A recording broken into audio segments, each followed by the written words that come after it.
Hello, everyone. This is Solomon Wilcots, and it is the Believe in Bengal podcast on Valley Sports Ohio. And of course, I'm joined by a very good friend of mine. He's a columnist, journalist. He is a phenomenal author, and that is the great Bill Rhoden joining us on the Believe in Bengal podcast. And Bill, look, first of all, hello, and how you doing? Hey, Sal, it's all good, man. You know, nothing's better than NFL playoffs. I mean, I'm supposed to say I like it all, but but there's something about football, and I like playoffs in general, but the NFL playoffs, man, are like tremendous. There is nothing better. There is no doubt about it. You know, we wanted to talk with you because you wrote a phenomenal article, and it was about the hiring of Jerod Mayo as the next head coach of the New England Patriots, the 15th head coach in Patriot history. And everyone can go to anscape.com to find that article. But I thought it was significant because you kind of talked about the rare Black coach who rose through the ranks. And it was really eye-opening in some of the things that you touched upon in the article. First, I want to start by just talk about why is this an important story to tell? Well, I think, number one, the Patriots had never had a Black head coach. Mm-hmm. So I think in 2024, when we're still breaking barriers, that's an important story. Yeah. Particularly in the NFL. You know, when you look at, Solid, we talk about this all the time. In most industries where African Americans are involved, whether it's the political arena, corporate America, African America is always in the minority. In other words, it's like kind of in the minority. The talent pool is kind of on the small side and all that.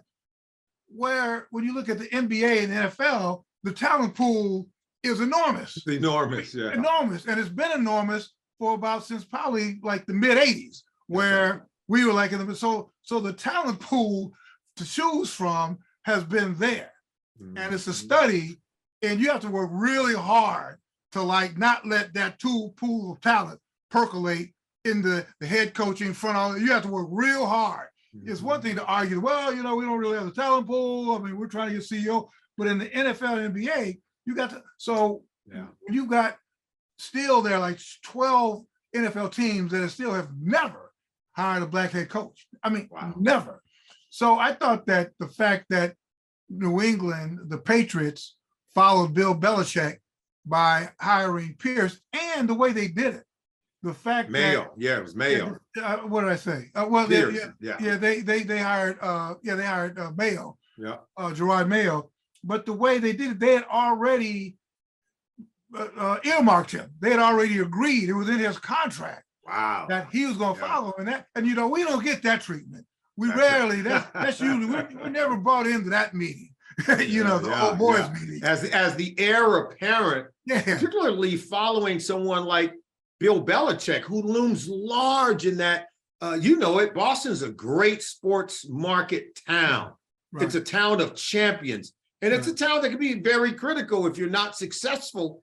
And that's why I wanted to ask you, because you interviewed Bob Kraft, the owner of the Patriots, and he told you that he was very intentional about hiring an African-American as his next head coach, in so much that he created a succession plan to hire Jerod Mayo. And he went to important people, kind of explain that, how he kind of went around the Rooney Rule, but worked with the people who are custodians of that rule to create a kind of different process. Yeah, I think you used the word intentional. And so I had a lot of respect for him because it was intentional. That's right. Although, during the Q&A period, I asked them, them both, what did it mean to have a Black head coach? What did it mean to hire a Black coach to Kraft, and to Mayo, what did it mean to be their head coach? And Kraft said, well, I'm colorblind. I don't see color. I'm colorblind. So, of course, as a brother, that automatically perks your ears up. Here we go with that kind of stuff. Yeah. And then, but when it was Mayo's time to speak, he immediately set it straight. Mm-hmm. He said, well, you know what? I do see color. Because if you don't see color, you can't see racism. Having said that, Kraft put his choice where his mouth was, or whatever. He, at the end of the day, he did the right thing. And I got what he was saying. But he actually said he went into business. You have to have a succession plan and he was sold on Mayo. Now, I thought where you were going with that is that, sorry, man, I'm in Harlem, USA, so you hear I can hear the sirens. you hear the sirens. So all the people just it's everyday sounds. We get right. It's just where it goes. What you don't hear them is something wrong. That's right. But the fact that there is a loophole in the Rooney Rule, and you cleared by the with the NFL office and also with the Fritz Pollard Alliance, that if you have somebody who you really, really, really want an assistant, you could put it in their contract, and you just let the NFL know in writing that this is who we really want, and the Fritz Pollard Alliance has okayed it, and there have been a couple instances. So for Kraft to think so highly of Mayo that they did that was very significant. Though I thought where you were going with that is that you get the job, you get to be our first Black head coach. The bad news is that you follow Bill Belichick, and who's won 6 titles. So, but I think, and you mentioned in a previous conversation, I think you do have to give Kraft credit in that he said, no, we're going to do this. We're going to hire I want a Black head coach. I just want to hire someone who I think is going to be successful here. BetOnline remains your top spot for all of your live betting action and contests. NFL, college football, UFC, NHL are all in full swing. BetOnline is your number one source for wagering news, odds, trends, and predictions with both desktop and mobile access at any time. Head to BetOnline today and use promo code BELIEVE, that's BLEAV, for 50% off your first deposit. That is a 50% welcome bonus. BetOnline, where the game starts. I also want to stop down because I've talked to you before. I read the article again. You can read the article. Go to anscape.com. It's the Patriots head coach Jerod Mayo, the rare Black coach who rose through the ranks, written by Bill Rhoden. You chronicle this in the piece where you talked about it. And I've spent time with Bob Kraft. I'm gonna tell you right now, phenomenal man. He's what this league should be about in so many ways. And he said that he's colorblind, which he meant that to be 100% positive. Right. If you know this, you could talk to some very educated and affluent, highly educated and accomplished African Americans who say, no, there's some nuance there. We kind of want you to still see my color, but still believe in me at the same level. Right. Still believe that I am capable of accomplishing great things. Right. So it's okay to recognize color, but it's not seen as a demerit, just like Jerod Mayo talked about if someone was disabled and you hired them, or if it was a woman and you hired them. Can you see what they truly and really are, but still give them the high praise and confidence that they can get the job done at the highest level? And you talk to them about that, and I would love to hear more about that from you. Yeah, and I think that was I just thought it was so profound. It was really insightful on Mayo's part to clarify his position after the owner, by the way. I mean, remember, this is like their first public appearance, and he's kind of contradicting him, when the owner says, well, I'm colorblind. And then Jerod says, well, I do see color, because if you don't see color, you don't see racism. But I thought it was very insightful, because not just that, but like you said, you see people for who they are. If somebody's quote unquote disabled, or you see these superficial markers, you don't use that superficiality to as an excuse to not hire them. You look beyond that, as Kraft did. He said, I've seen this guy. I've seen him coach. Yes. He's been on my staff. I've heard him. I've heard how he reacts to people. I think this is the person to lead this organization. And I do want a Black person to lead this, but I ain't just gonna give the job away. That's right. I'm just gonna, this is still the pros. That's right. That's right. But given all that, this guy checks all the boxes. Now, as you know, man, we just saw in another sport, the Milwaukee Bucks just fired Adrian Griffin. After not even the All-Star break. So at some point, you're on the clock. Yeah, got to perform. Got to deliver. Yeah, you got to perform. But one thing, Solid, we can maybe talk about this. I was really happy. I mean, I think maybe shortly after I wrote this piece and we talked, the Raiders hired Antonio Pierce. Mm-hmm. And I was thinking, man, this is really, maybe we are moving in a great direction. We got a bunch of young black quarterbacks coming up. Mm-hmm. We got, we'll have Mahomes and Lamar and all this good stuff. And then I was listening to a show and they were talking about how the direction the league is going is to hire offensive coordinators to be head coaches. And they list all these jobs, man. What Shane Steichen, the guy at the LA Rams. Sean McVay. There were about 7 of them. Yeah, in Philly. There was almost like 7 of them. Then the new guy who just got hired by the Bears? Titans. Oh, the Niners, yeah. It's going to be. So I'm thinking, well, how are we? And then you have 2 guys. A guy just got fired from Philadelphia, who's their offensive coordinator. Yeah. So I guess Brian Johnson. Yeah. So I was thinking, okay, well, it's good, and I'm glad we got 2. But as I'm listening to all this, it just seems like we still have a steep hill to climb. I mean, as aspiring African-American head coaches. And they're talking about all these, now we're moving into the offensive coordinator once again is a launching pad. So I don't know, man, that wasn't necessarily a question to you, but I know I was really pleased that Mayo got the job and that Pierce got the job, both defensive guys. But, are we going to make a real serious dent in this thing? I mean, I know we are eventually. I was really pleased that you brought out this really organic and nuanced conversation between yourself, Jerod Mayo, and the owner, Bob Kraft. And it seemed like it was a comfortable conversation, whereas many times there are people in the room can feel very awkward when there's a conversation surrounding race. And even to point out a successful moment by someone who's African-American, that someone else could see that maybe as boastful or cringeworthy. I think we have to be at a place now where we can have that nuanced conversation and grow as a result of it. Because as you well know, the reason why we sort of earmark these accomplishments, because it wasn't always the case where the opportunity was there for it to be accomplished. And I think that in and of itself is a celebration that things are moving forward.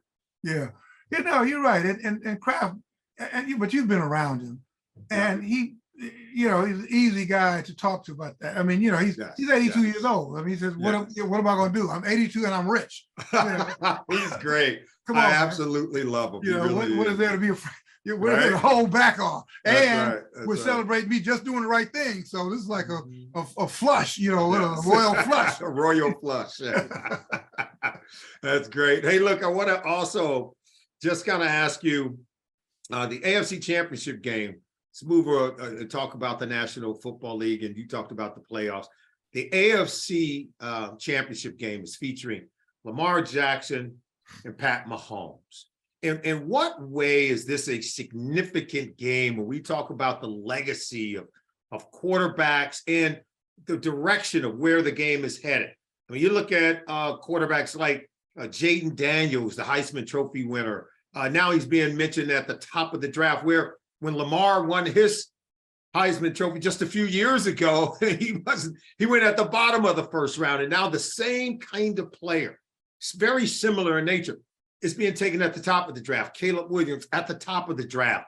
In a lot of ways, Lamar Jackson has given them a template or a prototype for what a new age quarterback looks like in the NFL. Even Patrick Mahomes has contributed to that. I would like to get your thoughts on that and how much this AFC title game, when these 2 quarterbacks take the field, play a role in the changing platform that we see with quarterbacks in the NFL. Yeah. So I mean, that's so perceptive of you. And if you follow the history of this stuff, as you have and I have, you know, that's why we celebrate these moments. Why we celebrated Jerod Mayo and celebrated Pierce. You know, I'm sure you get it too. You go on social media and there you guys go. Oh, we're talking about Jesus Christ. Yeah, I'm sure you get that stuff. But if you follow the history of anything, but in our case, the history of the NFL, where we've evolved from that place where no blacks allowed, you know, gentlemen agree, you can't play at all. You can't play certain positions. And then you definitely can't play quarterback. And you see this evolution. And now you see where the thing is in the process of changing almost 360 degrees, where you say you went from, you can't play the position, but we need you to play this position. And I think why I think Lamar Jackson is so important, that he represents more so even than Mahomes. He represents a lot of brothers, man, over 50 years, who were these really athletic guys who were not allowed to play position. Guys like Lamar were like immediately switched to wide receiver, immediately switched to defensive back, immediately made running backs. And remember, even when Lamar got in the league, there were guys, well, you know, he's really big. He did hear about it, didn't he? Oh, he heard it. And he still, it echoes. He still remembers that stuff. So, but a guy like, they'll say, well, what about Mahomes? Well, Mahomes is a really good athlete, but he's not the kind of athlete who they would have made a defensive back. That's right. Or a wide receiver. He wasn't that guy. You know, he's like the baseball player kind of athleticism. That's right. Where Lamar is the kind of guy who, in another light, like a Marlon Briscoe, never would have gotten past first base. That's right. And so I think that's why it's so significant for a guy like that to be in the Super Bowl and to actually, I mean, I'm 4K, there ain't no guarantee he's getting past it. It's hard to get past Mahomes now. Man, that's a lot, brother. I mean, that's a lot. Try to get this guy. But for my purposes, for the purpose of a storyteller, you know, he does represent a great narrative. So that's why I think it's so significant.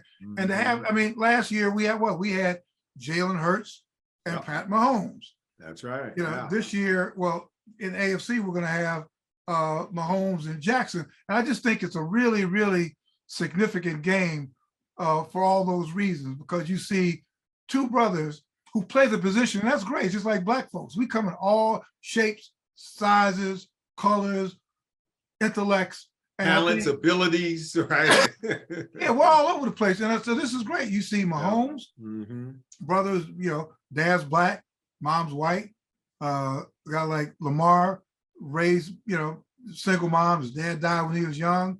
But boom, 2024, here we are. We're both at that mountaintop, you know, and I think it's great.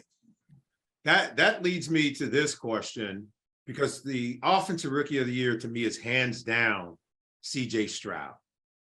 CJ Stroud played at Ohio State, had a great rookie season. Not enough, I don't think enough people even know maybe what he went through in his early years. And the story of his father and what he's overcome. And when I read the story, it made me so proud of him, because I grew up in Compton, California.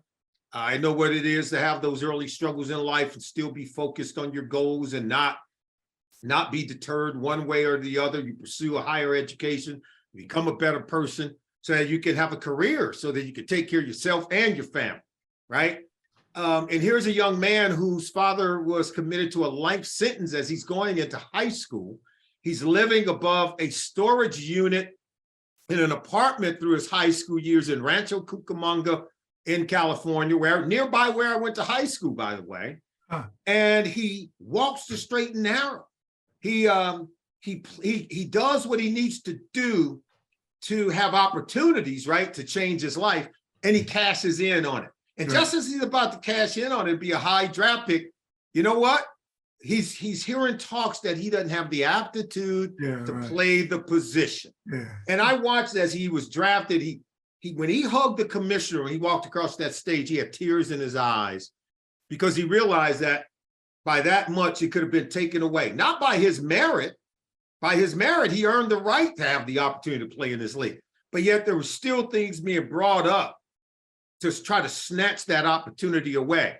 And when he had a chance to do it, the Texans, they overlooked all of what was said. They drafted him, and look at the season that he produced. What comes to mind as you encapsulate that entire story, and what does that tell you about this young man?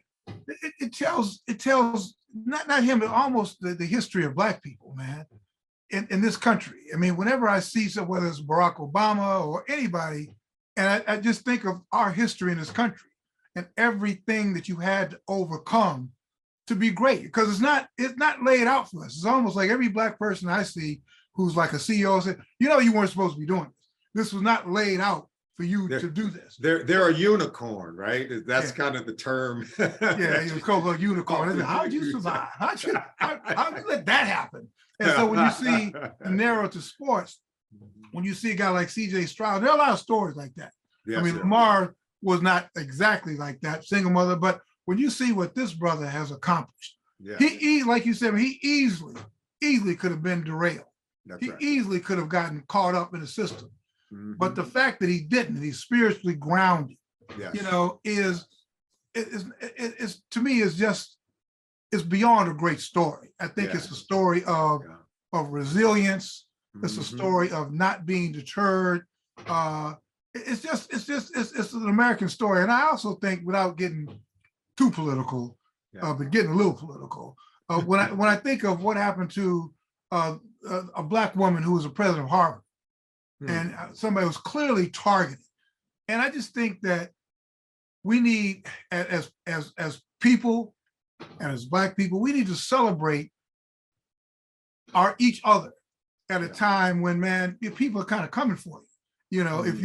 If you were perceived as having achieved something, I think we need to really celebrate each other. Celebrate CJ Stroud, celebrate Patrick Mahomes, celebrate Lamar Jackson. So I'm so happy you brought up CJ Stroud, because you talked to the guy, man. Yeah. Man, great kid, man. Even keel. Yes. Optimistic after the game on Saturday. Mm-hmm. He really had great things to say about Lamar. Yeah. And again, it kind of flows into that thing about Lamar getting older. That's right. Because, that's right. I mean, this guy's only 20. Yeah. I think he's like 4 or 5 years younger than Lamar. Because, man, when I was in high school, I'm looking up to this guy. And so, but he said that he really praised Lamar. So again, it's just one of those things of how you if you see it, you can be it, and how we are all each other's inspiration. So, I'm sure if you have him on the show, or when his movie comes out, we'll find out who he looked at. Well, there's no doubt we all grow up and we have those inspirational people that we looked at and say, wow, if I could only just be that. But it provides the inspiration for it to become believable and something that you could truly achieve by watching a certain individual. It just inspires you and captures you at that moment. And you could tell that this CJ Stroud, this kid is inspired. I think he had one of the great rookie campaigns we've ever seen in NFL history by a rookie quarterback. Yeah. Something tells me we're going to be getting some more now. That kid, he has unique talent, and I think he's a very unique person. I want to talk to you. Lastly, my last question is about those Detroit Lions. We're seeing things happen that hadn't happened in Detroit for their football team since the 1950s. I mean, come on, man. Right. It's a long time. They're one of 4 teams in the NFL that has never even been to a Super Bowl. I know. Two of those teams are really expansion teams, the Houston Texans and the Jacksonville Jaguars, right? But to be around that long, never been in a Super Bowl, it tells you about the long suffering of those fans there. If they should win out west against the 49ers, what will that mean for the head coach, Dan Campbell? What will that mean for the team and for the town of the people in the city of Detroit? Well, if that happens, Campbell may be the next mayor of Detroit. That's right. That's right. But clearly, at least the mayor. That's right. No, it's such a great story. So, I mean, I'm old enough to remember when the Lions were actually fearsome. When they had those Thanksgiving brawls with the Green Bay Packers and the Bears. Mm-hmm. So I think whenever you have, what did it say, the weakest link. I forget what this right. It was something like the strongest thing is the weakest link, or when the weakest link, whatever it is, I'm screwing it up. I slipped to that part of English lit. But unlike you, who stayed awake. But that's all right. But it's just a great story, man. And if Detroit, and I think they had to look at that Green Bay game and all of a sudden be fortified. Then wait a minute, these guys can be had. Now I know that that's the wrong thing to do, but it had to be. You see a Green Bay team, and with Jordan Love, by the way, going out there in a monsoon. That's right. Coming within a couple missed field goals and a couple bad decisions by dethroning San Francisco. So yeah, I think it'll be a great story. Now, when you were tearing the narrative, I'm thinking, well, what do the ratings people say? Is that what the ratings people want? Do the ratings want? I guess they can live with that, right? Detroit's a big market now. Whomever, it's a big media market, right? And they do have a presence. I mean, they can move the needle. Let's just say that, which is why they've always been on Thanksgiving Day, right? Right. And so given the right components, now look, San Francisco, this will be their 19th NFC Championship game. So they are clearly one of the blue bloods, if you will. Right. But there was a time, as you recall, where the Detroit Lions won 4 championships in the 50s. Yeah. The last one was in 1957. And as we always say, they've been rebuilding since 1957. It's taken a while. It's taken a while, but Dan Campbell is truly something special. He comes from that Bill Parcells tree. This is a guy, he's a Texas A&M guy. He's just a good, hardcore football guy. And what he demands from his players, they seem to have adopted that personality. It's not lost on me that since he got with Jerod Goff is a different cat now, Bill. Right. He walks different, he talks different, he plays different. As a result, we always say players and teams take on the personality of their head coach. There's no doubt in my mind, Dan Campbell has given the California cool kid, Jerod Goff, who's from the Bay Area, by the way, he's given him a little blue collar toughness. Yeah. And you hear, chickens came home to roost when the Rams came in to play them. That's right. That's right. And again, man, we talked about Stroud and who he believed in. Mm-hmm. And you've known in your own life, man, when you finally get somebody who really believes in you, it can be transformative. Yes. As you've had somebody like that in your life, I've had people like that in my life. When you come across somebody who really believes in you, maybe more than you've believed in yourself, who's seen something in you that maybe you didn't see. They pull it out. Huh? They pull it out of you. Yeah, they pull it out. So, man, and you said, I didn't know, you had a guy like Goff, and we all saw it, first round pick goes to the Rams, leads them to the Super Bowl. But I heard, man, you have all these senior moments. The Rams coach, Sean McVay, all but apologized to him I guess because he was going to Detroit. Well, this may be about the time. So he was getting it in before he went out there to kind of tear down the temperature a little bit. Yeah. Got to be a little preemptive here, But to say, I could have done a better job. We could have handled that the right way. But you're right. Campbell said, "Look, man, grow up, man. I mean, this is like, let's get tough about this stuff." That's right. That's a great story too. And I guess if you want to stretch it to even Brock Purdy, that's another thing. I mean, before we get to all the weapons he's got, that's fine. I mean, we could talk about the weapons, but again, even if you got all the weapons, you got to know how to shoot. I love it. You could be given all the weapons, but you're still like shooting up with a ceiling or something, But to imagine, man, being the last cat draft, being called Mr. Irrelevant. How does that sound? Even though you're in the league and you get drafted, but to be Mr. Irrelevant, and to be in that point where you're on the verge of going to the Super Bowl. So everybody's got something. I mean, whether it's Lamar, whether it's Goff, whether it's Purdy. Now I'm not sure what Mahomes. I guess I don't know if we have to kind of go deep in this to find out who doubted him. That's right. I think they kind of knew. Many doubts there. There weren't a lot of doubts there, you know. Yeah, but I would say this, Brock Purdy, the 262nd pick, Right. the last pick in the last round of the 2022 draft class. Yeah. And then he's going up against Jared Goff, who was the first overall pick in 2016. So that's what you have it. And look, nobody's going to say that the 49ers are David versus Goliath. These are two really good teams. And even Detroit boasts an offense that scored 30 points in 9 of their games this season and 40 or more points in 3 games. Yeah. So they've got fireworks on the offense, and they got a bedrock defense that can flat out play.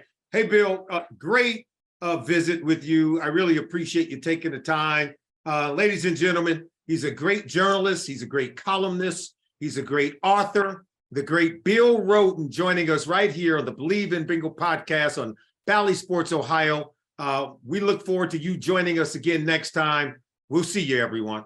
Hey, man. Pleasure. Take care, Solomon.